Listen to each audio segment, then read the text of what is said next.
৪০তম প্রতিষ্ঠা বার্ষিকী উপলক্ষে জিয়া প্রীতি ফুটবল ম্যাচের আজকের এই নান্দনিক ম্যাচ আমিনুল হক দক্ষিণ এশিয়ার অন্যতম সেরা গোলরক্ষক যিনি নির্বাচিত হয়েছিলেন আবার আমিনুল হক ডিবক্সের ভেতরে গোলের সময় সম্ভাবনা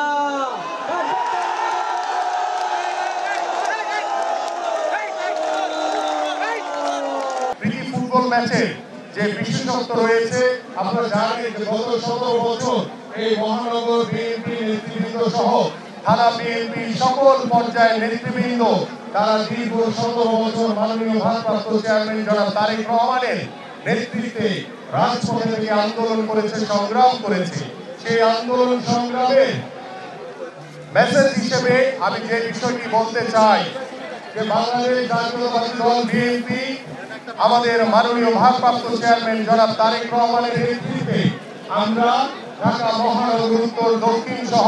সারা বাংলাদেশে বাংলাদেশ জাতীয়তাবাদী দলের সকল পরিবার আমরা ঐক্যবদ্ধ রয়েছি, সুসংগঠিত রয়েছি এবং উজ্জীবিত রয়েছি এবং আমরা আজকে সেই উজ্জীবিত বিএনপি আগামী ফেব্রুয়ারিতে যে নির্বাচন হবে সেই নির্বাচনে আমরা একটি অবাধ সুষ্ঠু নিরপেক্ষ নির্বাচনের মাধ্যমে বাংলাদেশের জনগণের সরকার প্রতিষ্ঠিত হবে এই প্রত্যাশা ব্যক্ত করে এবং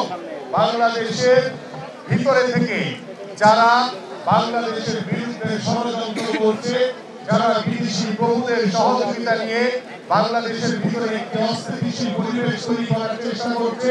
আমি মিডিয়ার মাধ্যমে আমাদের সকল নেতৃবৃন্দকে আহ্বান করব আপনারা সকলে সতর্ক থাকবেন। আমরা সতর্ক থেকে সকল ষড়যন্ত্র মোকাবেলা করে আমাদের বাংলাদেশের মানুষের যে প্রত্যাশা গত 15 বছর বাংলাদেশের মানুষ ভোট দিতে পারে নাই, আমরা আগামী ফেব্রুয়ারিতে ভোটের মাধ্যমে বাংলাদেশে একটি জনগণের সরকার প্রতিষ্ঠিত হবে এবং সেই জনগণের সরকার বাংলাদেশের জনগণের কাছে জবাবদিহিতা থাকবে।